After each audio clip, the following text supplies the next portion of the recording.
Good morning student.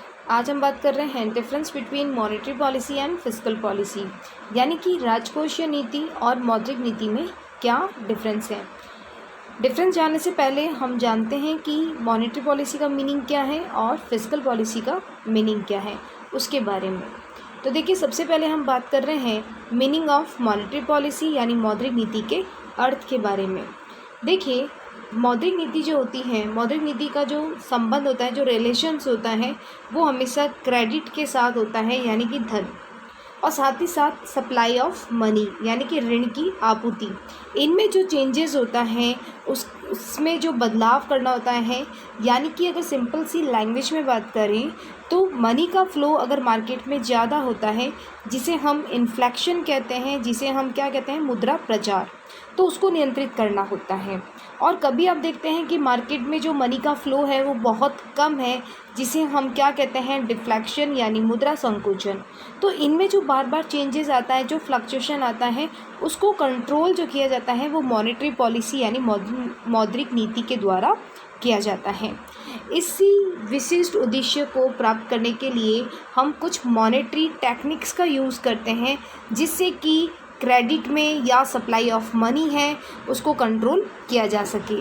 ये जो आप कह सकते हैं कंट्रोल है वो गवर्नमेंट और हमारी सेंट्रल बैंक यानी कि आरबीआई के द्वारा किया जाता है। आपको ध्यान रखना है कि यहाँ पे दो इम्पॉर्टेंट वर्ड हैं कि मॉनेटरी पॉलिसी जो टेक्निक्स यूज़ करती है जिसे कंट्रोल किया जाता है उसको एमपीसी यानी कि मॉनेटरी पॉलिसी कमेटी, ये जो बनाई जाती है इसके द्वारा ही हम कंट्रोल करते हैं मौद्रिक नीति को। एमपीसी में हम जानते हैं कि एमपीसी में 6 मेंबर होते हैं, उसमें से 3 मेंबर होते हैं गवर्नमेंट के और 3 मेंबर्स होते हैं आपके आरबीआई के। इस मीटिंग का जो चेयरमैनशिप होता है वो हमेशा आरबीआई के जो गवर्नर रहते हैं प्रेजेंट टाइम के, उनके द्वारा किया जाता है। और अभी जो कमेटी है उसकी चेयरमैनशिप मिस्टर शक्तिकांत दास के द्वारा की जाती है। ये आपको याद रखना है। चलिए, इसके बाद में बात करते हैं कि इसमें दो इम्पॉर्टेंट क्या है।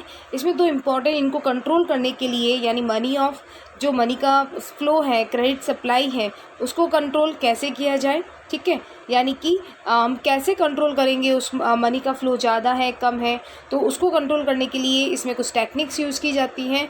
और इम्पॉर्टेंट इसमें जो टेक्निक्स होती हैं वो कौन सी होती हैं, ब्याज की दर यानी कि द रेट ऑफ इंटरेस्ट। ठीक है, यानी कि इसके द्वारा भी हम अपनी मौद्रिक नीति को, अपने उद्देश्यों को प्राप्त करने के लिए वो रेट ऑफ इंटरेस्ट का यूज़ कर सकती हैं, और वो क्रेडिट मनी की सप्लाई को कम करके या ज़्यादा करके भी यूज़ कर सकती हैं। तो चलिए बात करते हैं कि फिस्कल पॉलिसी का मीनिंग क्या है। देखिए, फिस्कल पॉलिसी का मीनिंग होता है, फिस्कल पॉलिसी जो मेन है वो होती है गवर्नमेंट के जो खर्च होते हैं, यानी कि जो आप देखते हैं गवर्नमेंट जो अपनी प्लानिंग करने के लिए जो एक्सपेंसेस करती हैं, जो स्पेंडिंग करती हैं, खर्च करती हैं, उससे रिलेटेड होती हैं। साथ ही साथ सरकार हमारे लिए जो टैक्स पॉलिसीज़ बनाती हैं वो भी फिस्कल पॉलिसी का पार्ट है। इसे हम कह सकते हैं इकोनॉमिक जो सिचुएशन होती हैं उसको प्रभावित करती हैं ये दोनों नीति, यानी कि जो स्पेंडिंग होती है, खर्च, और साथ ही साथ टैक्स पॉलिसी। इसमें आपको ध्यान रखना है कुछ ऐसी कंडीशन इंक्लूड होती है जैसे एग्रीगेट डिमांड हो गई, समग्र मांग हो गई, आपका एम्प्लॉयमेंट हो गया, आपका इकोनॉमिक डेवलपमेंट हो गया। ये सभी एक्टिविटीज़ किस में शामिल होती हैं, फिस्कल पॉलिसी में। राइट, तो ये था फिस्कल पॉलिसी का मीनिंग। और साथ ही अब हम बात कर रहे हैं इन दोनों में मेन डिफरेंस क्या है। देखिए, मेन डिफरेंस की बात करें तो मॉनेटरी पॉलिसी को जो कंट्रोल करता है वो मेनली सेंट्रल बैंक के द्वारा की जाती है, जबकि फिस्कल पॉलिसी को ministry of finance of the country यानी कि जो वित्त मंत्री होते हैं उनके द्वारा, सरकार के द्वारा कंट्रोल किया जाता है। अगर हम बात करें कि किस में ज़्यादा कॉम्प्लिकेटिव है, कौन सी ज़्यादा जटिल है, तो आपको ध्यान रखना है कि मौद्रिक नीति यानी कि जो मॉनेटरी पॉलिसी है वो ज़्यादा कॉम्प्लिकेटिव है किसके कंपैरिजन में, फिस्कल पॉलिसी के। यानी कि फिस्कल पॉलिसी जो राजकोषीय नीति है वो कम जटिलतापूर्ण है। नेचर यानी प्रकृति, change as and when the economic needs to change, यानी कि इसमें जो परिवर्तन होता है जब हमारी आर्थिक जो अर्थव्यवस्था है उसमें अगर बदलाव की आवश्यकता होती है, तब इसमें हम मॉनेटरी पॉलिसी में क्या करते हैं, चेंजेस कहते हैं। और आप जानते हैं फिस्कल पॉलिसी में टैक्स आता है, इसीलिए जो ईयरली जो एनुअल हम देखते हैं वार्षिक जो समीक्षा की जाती है उस बेस पे हम इसका चेक करते हैं। ठीक है। फोकस मेन इसका होता है इकोनॉमिक स्टेबिलिटी, आर्थिक स्थिरता का, और इसका होता है डेवलपमेंट एंड ग्रोथ यानी विकास और वृद्धि करना अर्थव्यवस्था में। वर्क सब्जेक्ट ज़्यादा से ज़्यादा जो कार्य है वो इसमें किया जाता है works on the flow of money in the economic and the credit control. ज़्यादा से ज़्यादा हम देखते हैं कि मुद्रा का जो फ्लो है, जो मुद्रा का जो प्रभाव है वो अर्थव्यवस्था में कैसा है, और साथ ही साथ साख नियंत्रण कैसे करें हम। ठीक है। तो ये जो साख नियंत्रण है या मनी का जो फ्लो है वो अर्थव्यवस्था में क्या है उसको कंट्रोल करना है, वो किस में किया जाएगा, मौद्रिक नीति में। जबकि यहाँ पे किया जाता है works on government spending and collection.